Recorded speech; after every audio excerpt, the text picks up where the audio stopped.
Buenos dias, assalamualaikum, and welcome to our virtual conversation. I'm Queenie Casimiro, and this is Paz Talks.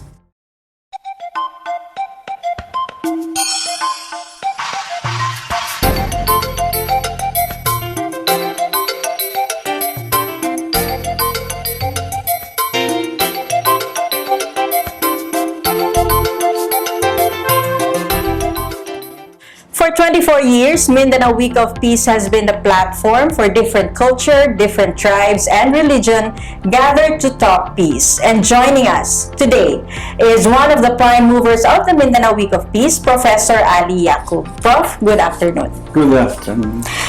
Prof, as a Muslim convener of the Interreligious Solidarity for Peace, how would you describe your journey with the Mindanao Week of Peace celebration?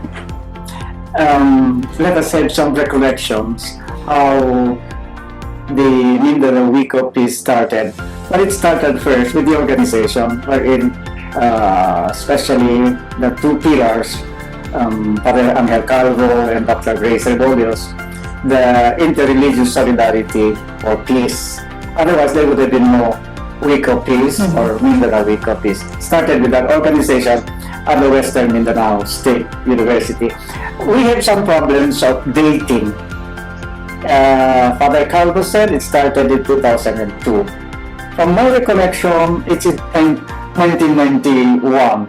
So, because of the lack of record keeping, now there is a clash of dating. From Father Calvo's speech, he said 2002. Must be very young.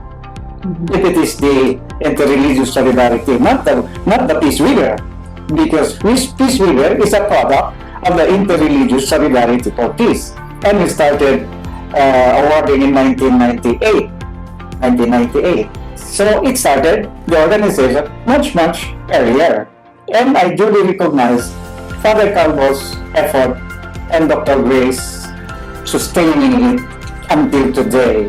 That's the credit of the two of them. So that's what I can say with regards to the Mindanao Week of Peace. And now, even the city government has already embraced it through an ordinance. Yes. So what would you say, Prof, for the past 24 years, what were the major highlights of the Muslim participation in the celebration? Practically, we did not miss any of the activities, although confessing to you, Father Calvo doesn't. You joined the opening parade, Father. Do not allow me to land in the hospital after marching. I might not land elsewhere. I will be landing there. So instead, I went ahead and wait for them. But in all the other activities, we had participated. And that started wherein my organization, the Golden Crescent Consortium of Peace Builders and Affiliates, was organized in 2011, and we got our SEC registration in 2012. All of these, the Golden Crescent was always a partner of the Interreligious Solidarity for Peace, although the initial organization was the Salam Peace Foundation.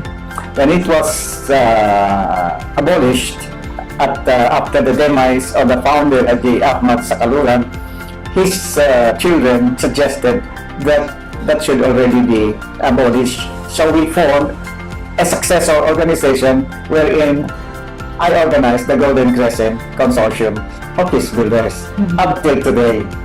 And it is not only SEC registered, but also accredited by the city government through City Council resolution in 2012. How does it make you feel, Prof, seeing all these people gathered in the name of peace? How does it make you feel? The people. How does it make you feel to see all these people gathering in the name of peace? Well, one effect of that, when we organized the Interreligious Solidarity for Peace, in the beginning, there was really a suspicion between Christian and Muslims. Peke in Zamboanga, we are at peace. But underneath, So later, when we started the Interreligious Solidarity for Peace, in fact, I myself as a Muslim was criticized by the research for joining the Christian with the father and the mother and all that. They said, we become Christian. You see the mentality? And the same thing with the Christian community. You're joining with the Muslim, Kalabambres, well, dito rin sa Padre Carbo.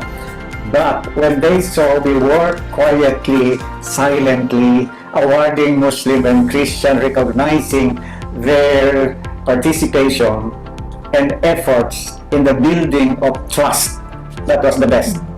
The building of trust. When trust was built, therefore cooperation follows. One area of concern at that time was extremism. The Muslims were heavily suspected of being extremists, propagated by the Western world, you know. So even the Christian community also followed the thinking of the West. So the victims are the Muslims, so we had to take serious concern.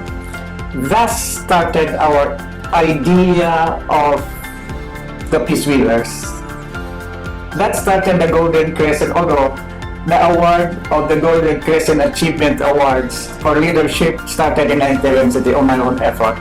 But it merged together, and we have so many awardees out of that Golden Crescent Achievement Awards from 1970 to 1910, exclusively for the Muslims only, until the Christian teachers and the Christian students started complaining of discriminatory practice by Golden Crescent. Why are you discriminating us? I said, They want to be included. discriminating. Why are you only awarding the Muslims? Well, I said earlier, we wanted to make the Muslim young people feel that they are part of society. Building their effort to become good leaders in the future is one area of our concern. But since you already said that we should not discriminate, so by year 2000, Golden Crescent started already having the challenge, both Christian and Muslim, fight for the honor. Miraculously, you see, out of the effort of the Muslim students, we were just recognizing the simple effort of becoming leader. As long as they don't fail in their academic subjects. You know what happened as the result started at City High? Many became valedictorians. And one of them was Dr. Abdal Kuntim. Oh, okay. CCMC. Was a Golden Crescent awardee. And Aldrin Abdurrahim, so many of these famous now from the Christians, and Cristiano Lasiman was one. And they even went to the United States because of the Golden Crescent awardee. From a simple 2 schools only, City High and A High School, it expanded to 34 schools by the year 2020. So this is where the Golden Crescent worked. From the Peace Weaver adults came later the Young Peace Weaver awardees. So side by side with the Golden Crescent Achievement Awards, we had also the counterpart in the interreligious, the Young Peace Weaver high school up to college students. Okay. So what is your message now to our Muslim brothers and sisters who are still not on board in the peace journey? They may not really be visibly seen as on board, but their hearts and minds are already contributing to the effort. Did you know we have already lessening the idea of extremism? That's already one achievement, but that is not publicized. But that is good enough already, but there is already understanding and respect between the Christian communities, and that's good enough, even it is not shown before the entire world, but the people trust each other, that the Christian can live in the Muslim community and the Muslims can live the Christian without any feeling of isolation or suspicion. That is the supreme achievement. Now, Prof, would you like to invite our viewers to participate and attend the many activities that we have lined up for the Mindanao Week of Peace? Yeah, I cannot remember all our activities, right? Maybe you really want to narrate, but I would like to invite our people, both Muslim and Christians in the communities of Zamboanga, to be with us, soul and mind, in this wonderful celebration at the first Thursday of November 2021, ending by the first Wednesday of December 2021, for the Mindanao Week of Peace. And also this year, we celebrate the Zamboanga Week of Peace for the first time, because there is already a law enacted by the city council of the Sangguniang. I just forgot the number of the rest of the ordinance, but nevertheless, that is one achievement of the interreligious solidarity, that we were able to convince the city government to have our very own week of peace. Although the Mindanao Week of Peace was the one that started it here in Zamboanga, and it expanded to other parts of Mindanao. It even went down south to Tawi-Tawi and even went upward up to the National Capital Region.